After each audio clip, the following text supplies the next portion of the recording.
Perlu kita ketahui bahwa pada saat batuk dan bersin kita bisa memercikan ribuan atau bahkan jutaan partikel kuman penyakit. Oleh karena itu, penting bagi kita untuk menerapkan etika batuk dan bersin. Pertama, tutup hidung dan mulut dengan menggunakan tisu atau sapu tangan.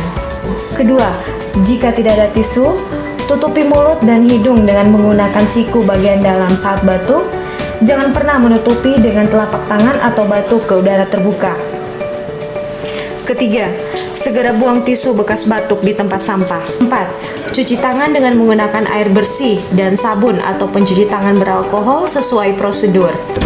Kelima, gunakan selalu masker bedah bila Anda sedang batuk. Demikian informasi etika batuk dan bersin, semoga bermanfaat.